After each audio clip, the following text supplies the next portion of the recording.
In every corner of America, there are stories of resilience, innovation, and the unwavering spirit of community. Stories of people and places transformed by the power of connection, collaboration, and a shared vision for a better future. This is the Community Effect, brought to you by NeighborWorks America.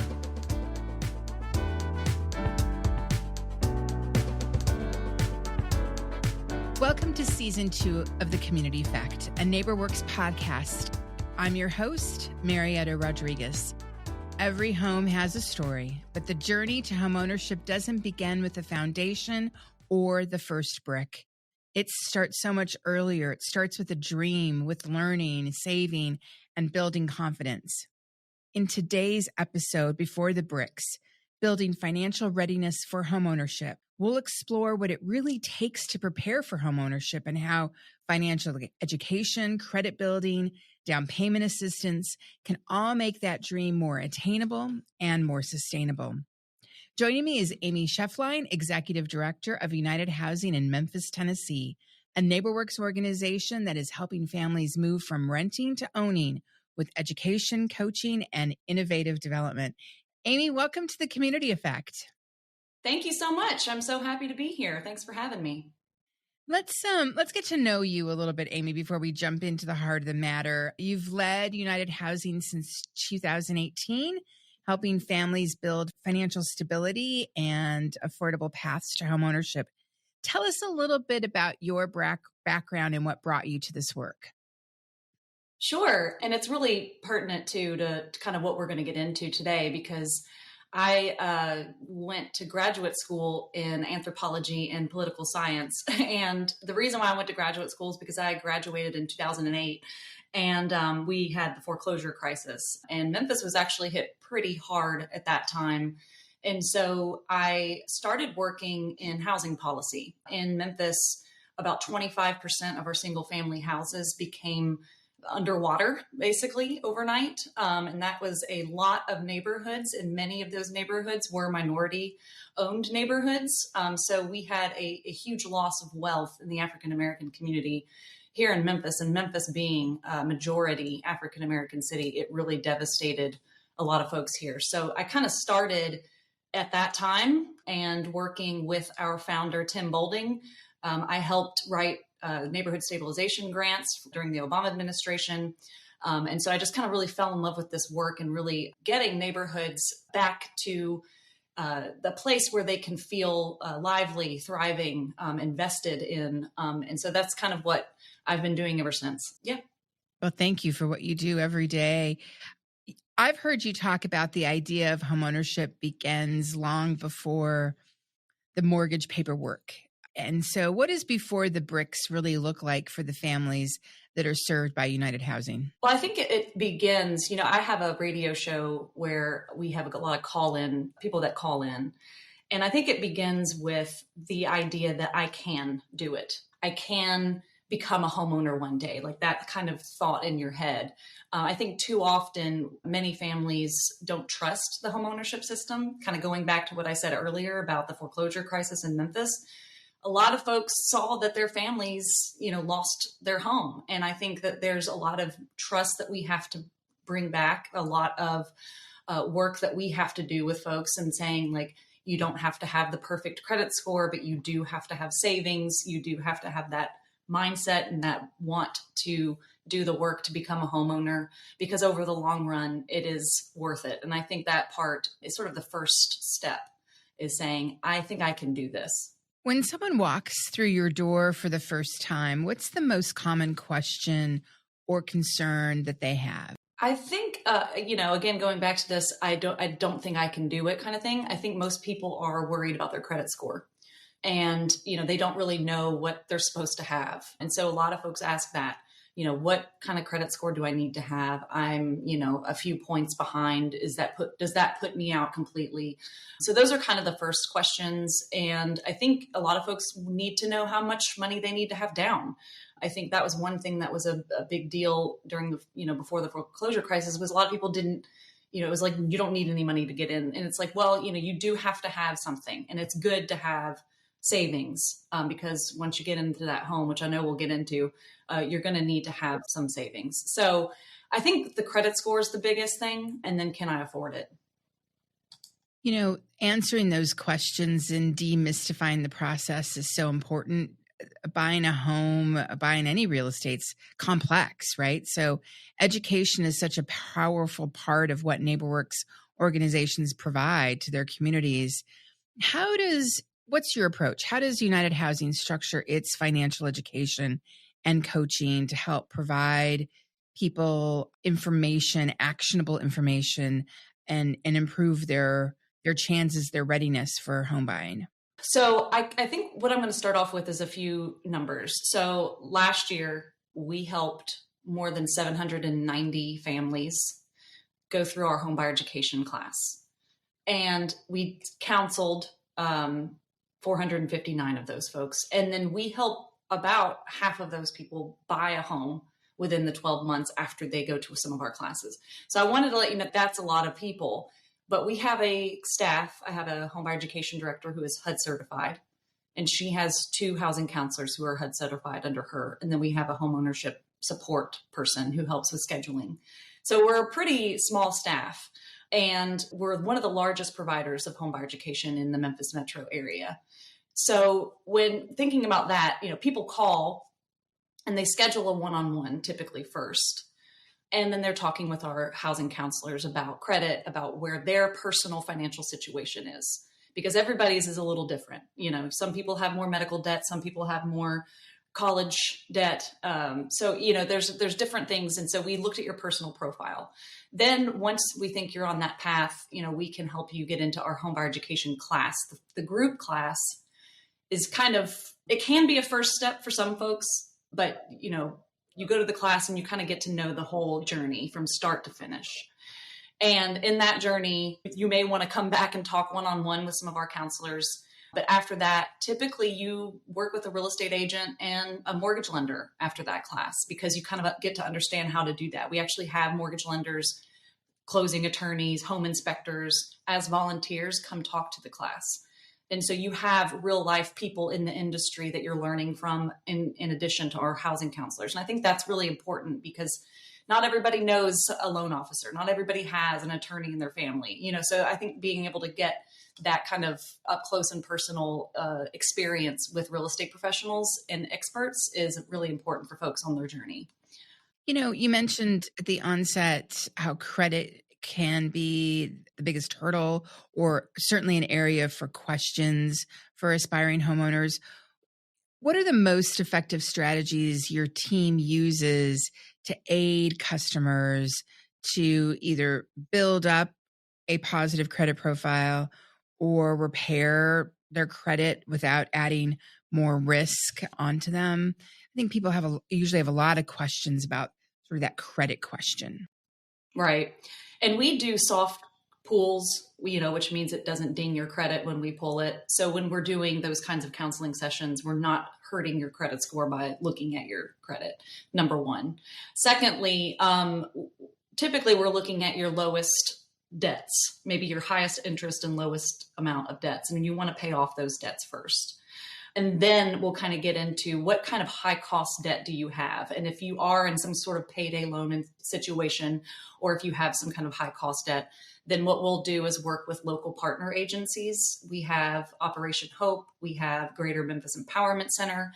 We have this one organization that helps pay off payday loan debt, things like that. So we do a lot of referrals and partnerships with local community groups to help people, buy down or pay down some of that debt that they may have. If we can't connect them to someone like that, then we start a savings plan and a spending plan. And we just have to tell them, instead of going to Starbucks or instead of going, using DoorDash this month, you're going to need to use that funds to pay off this thing. It's an intense kind of one-on-one coaching that we go through. And then sometimes people have to establish credit. And so we talk about prepayment cards. We talk about opening, some savings accounts with our local credit unions, things like that, to help people kind of get started. And then kind of the steps to when you open your credit card, making sure you're paying it off on certain times, those kinds of things. And they'll go over those one-on-one. I think that's half the battle, just understanding someone helping you unpack what's possible. And I often think that renters who are interested in homeownership and realize not everyone is, or homeownership isn't always right for everyone, but for renters, sometimes they feel like they're never going to be able to afford a home, particularly in today's high costs. How do you help build hope? How do you help people understand what's truly possible and also plan for what it's going to be like to own your own home? Sure.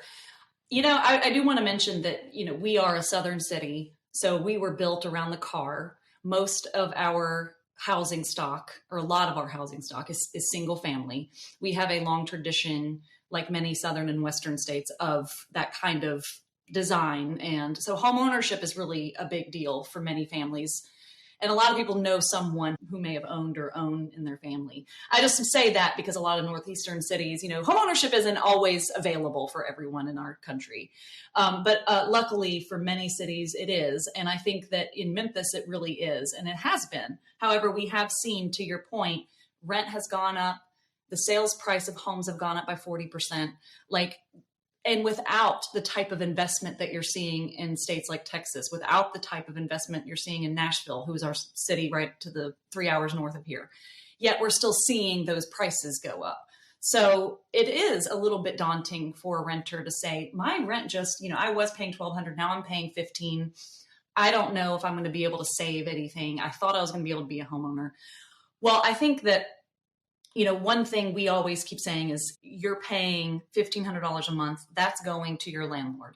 That's not going to you. And I think, our housing counselors, especially our director, Priscilla Reed, she's really great about motivating folks in the class to show them that they can do this, that you don't want to keep paying your landlord. You want to start paying yourself. That kind of thing is what we really, talk about, because you could potentially, these days it's a little harder, but potentially get into a mortgage that is going to be at that price, if not too much more monthly, if not less than that monthly, depending on.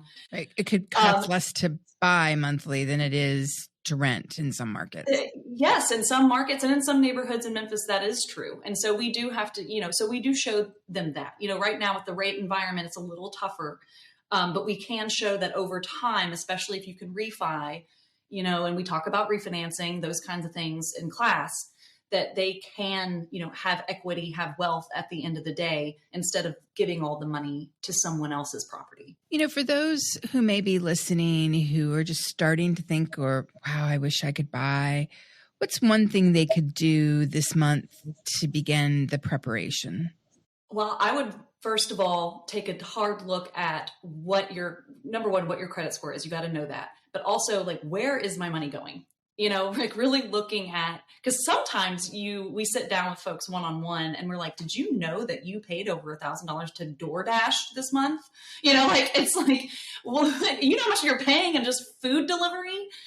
So I think it's something that, you have to just sort of just really look at where your money is going. And I think that's the first step. And then once you kind of understand that, then you can start saying, okay, well, you know what? I actually can afford a mortgage because here's where it's going. If I just make these few tweaks, I can save and get there. And typically a housing counselor, and they're all over the country, right, can help sort of set some structure and help you track those expenses. Absolutely. Our counselors create an action plan for you, so they will look at, like I said, your personal financial situation, and they will create these action plans based on that with you. So often we hear that people can afford the monthly payment because they're paying rent, but the entry cost is really difficult. So one of the biggest barriers that's noted often is down payment, frankly. And at NeighborWorks, we recently launched a down payment assistance toolkit to help housing counselors navigate the programs that might be available in their communities and help practitioners build their own down payment assistance programs. I know United Housing has had a lot of experience in layering multiple assistance programs together to make the purchase happen. Where do you see buyers struggle the most once a property maybe has been selected and they're headed into selecting the financing? I think understanding how much closing costs can actually be is something that is sort of elusive for many, many people. But down payment is a huge barrier, right? And I think, unless you can get into an FHA mortgage, you're going to have a decent amount down. So we do have a lot of really great bank partners here locally that are providing 100% financing. But again, I think people don't understand that they still have to pay closing costs. They still have to pay an appraiser. They still may have to put, they're going to put down earnest money. So there is a decent amount of money you're going to have up front. And NeighborWorks housing counselors can tell you and go through all of those kinds of things about what you are going to need to have. And so that's why the spending plan, the action plan based on your current monthly spending is really important. So yes, having that savings and then knowing what kind of programs are out there, I think that's another big piece of like a barrier a lot of people have, is because they don't understand the different programs that are out there. So we have a City of Memphis down payment assistance program. It's limited, but you can layer it, right? And then there's other bank partners that we've had that have down payment assistance available. And we actually just launched a down payment assistance program called Rise Up with the Federal Home Loan Bank of Cincinnati members. And that's a $25,000 grant in our market. And so that's, but people didn't know about it, so we did a big media advisory, and now we're getting calls off the hook because people understand that they do and are going to have a decent amount of money down. I think the second thing that we need to know is, okay, say you get the down payment, you've layered it, you have enough to cover your closing costs and your down payment, but maybe like our Rise Up program, it can cover some principal reduction. So that means, you have some more money to put down on your principal, which will help lower your monthly payment.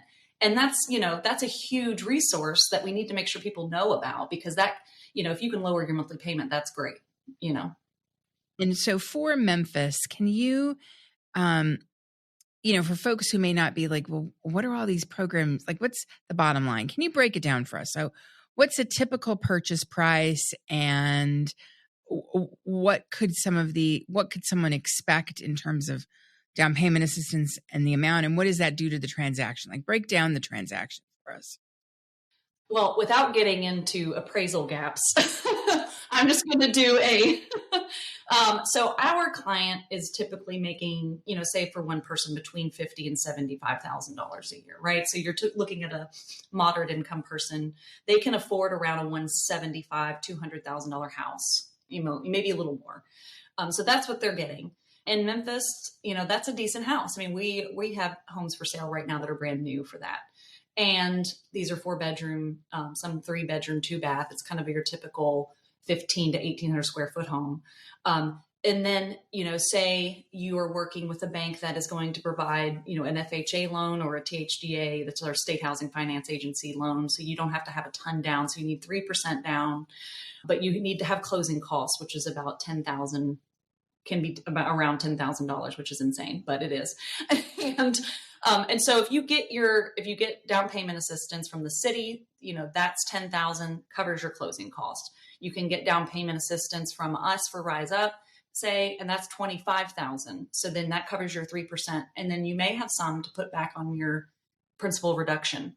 Okay. And so then, when you go to the closing table, the only thing you've had to put in is a little bit of your own money to get an appraisal, put your earnest money down.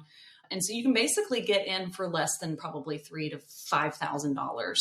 And then you can get, a mortgage, however that looks, for around $200,000 or under after your, so you'll be paying around $1,700 a month, which is probably which is our average rent here. That's really helpful as you break that down and make it real.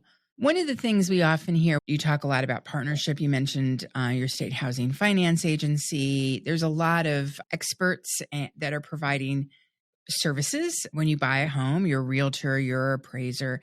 For our partners, lenders, and realtors listening, often they feel like, I've heard that they experience working with a nonprofit, making those deals happen, getting that down payment assistance is incredible.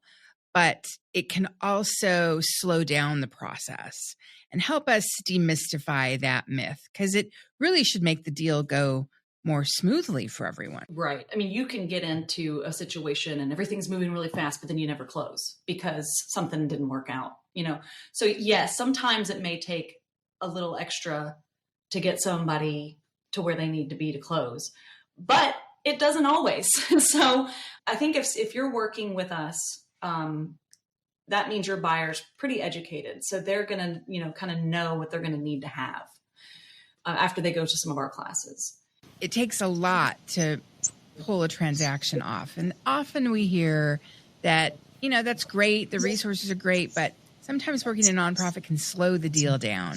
But it really is opposite, right? It should make the deal go much more smoothly. Yeah, because they're already working with experts on our team. They already kind of understand the journey and the process. They also know where the down payment assistance is coming from. And many times we're educating the agents and the lenders on what programs are out there. So they often come to us first to see, hey, what are y'all offering? And so I think that, we can actually help it go more smoothly because we know where the resources can be for their clients. Not many realtors know, but you can't always assume they know all the programs that are available in a market. Right. You've spoken about all the things that you do, that United Housing does, providing education. You've talked a little bit about your role as a developer. Mm-hmm. I understand you recently built 10 new affordable homes in the Whitehaven Hills neighborhood. Congratulations. Yes. Thank you. How do you take someone from financial education, perhaps, that journey look like time-wise, into maybe one of those homes? Well, we definitely talk about these homes that we have for sale, in the community. We actually do work a lot with other community development corporations in the area who are kind of bound to neighborhoods, whereas we work city and county-wide.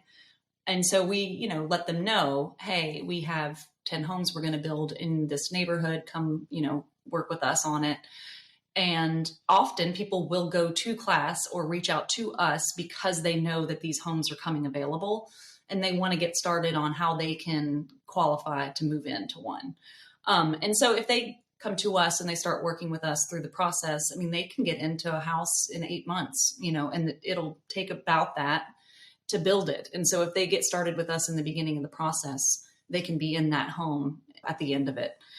So yeah, that's kind of how we do. Yeah, we work through a lot of our neighborhood partners because it is very local, very locally based. Housing is very local, right? And so one neighborhood is going to be very different from another neighborhood. And so we always want to make sure we're working with neighborhoods when we're building in them. And frankly, you want the neighborhood and the community to embrace the development and embrace those new homeowners coming in. Absolutely. Right. I think you recently received some financial support from your state housing finance agency, Tennessee Housing Development, to strengthen sort of your operations.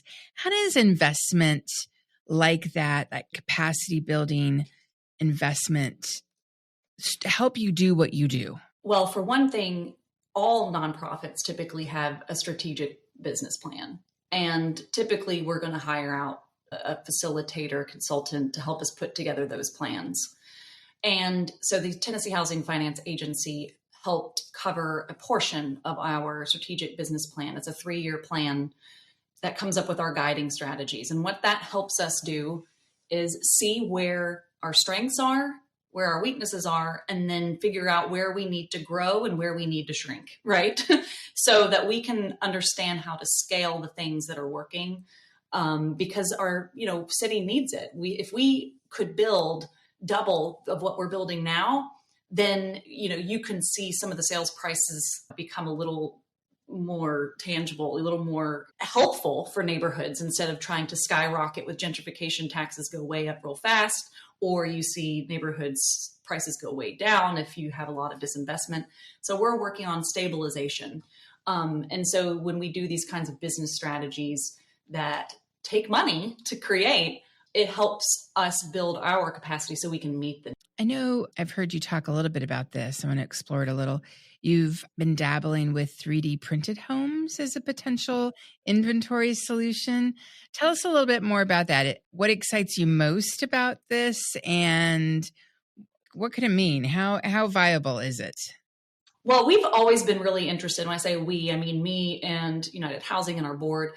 How can we build differently? This particularly came to a head during the COVID crisis because pandemic because we couldn't get workers. We couldn't. And now it's even, we're actually seeing it slow up now because our labor is still very elusive and sometimes very expensive. So how can we figure out a way to build that's more efficient, potentially cheaper, but can still be a really quality home? We also don't want to just throw up panels that could blow away in a regular tornado storm, regular windstorm or something like that. So we're looking at climate resilience, we're looking at energy efficiency, and all of the things that we would want our clients to have that shouldn't just be available to the very rich, right? So 3D printed homes, we're working with Icon out of Austin, Texas. They have built a subdivision. Again, these homes were, not necessarily affordable for our client, but it's kind of the prototype that we'd like to bring here that we can scale to a place that it can be affordable. And when I say affordable, I mean, I'm looking to sell these 3D printed homes between $200 and $250, which is affordable in our market. So I'm just excited about it because it offers an alternative to construction that could be more resilient during windstorms, tornadoes, flooding, climate issues. It can be way more energy efficient, which is going to save on the utility costs, which we have a utility cost burden in the city, as many cities do. And then thirdly, which we've seen increasingly become more expensive, is insurance. Homeowners insurance, either a lot because of the climate crisis, but other reasons as well, has been going up a lot. And so if we can prove that these homes are safer, more secure, energy efficient, and climate resilient, then maybe we can bring down that homeownership insurance cost. That is, again, something else that's pricing people out of the homeownership industry. Absolutely. So that's what I'm excited about. And would you be able to tell from the street which is a 3D printed home versus a traditionally stick-built home? Well, right now, it depends on your market. Okay. In Memphis, I'm going to say yes, because Memphis doesn't typically have concrete homes. And what we're working with is a proprietary concrete mixture. So it will be a different look. Got it. But we can do things like we're going to add porches because porches are really big in the South. So we want to make sure that we're kind of conforming a bit to the design that we're used to, but they're going to be a little more modern looking too. It's exciting. Can't wait to hear more about that. Let's wrap up our conversation with I have so many more questions that I want to ask you. So let's wrap up with a quick lightning round if you're willing. So just say sort of the first thing that comes in your mind. What's one thing someone can do this month to boost their credit? Pay on time. Yes. Pay. I would say even pay more than the minimum amount on. Okay. One trusted resource to find down payment assistance programs. Well, of course, your NeighborWorks organization, your local NeighborWorks. But yes, I think that the housing counselors in the area know a whole lot about what. Finish the sentence for me. The best time to start your homeownership plan is? Now. Right now. Right now. Amy, thank you for sharing your insights and for the incredible work you and your team at United Housing is doing to help families in Memphis prepare for and sustain homeownership. Thank you so much, Marietta. It's been great talking with you. And I just also want to say that NeighborWorks America has given us a lot. Y'all give us a lot of operations. You give us a lot of training. And so I think it's really important that we continue NeighborWorks America. Thank you. I especially appreciate that shout out. Thank you. And for our listeners, remember the journey to owning a home begins long before that first brick is laid. It starts with the dream, the preparation, education, coaching, and planning. Practitioners, you can download NeighborWorks America's Down Payment Assistance Toolkit at neighborworks.org/DPA toolkit to explore how to start a program in your area. And visit neighborworks.org to connect with a NeighborWorks network organization near you to support your education and support for home buyers. To learn more about United Housing's work in Memphis, visit uhinc.org. That's uhinc.org. I'm Marietta Rodriguez. Thank you for joining us on The Community Effect, where we share stories of hope, transformation, and the power of place. This is The Community Effect, brought to you by NeighborWorks America.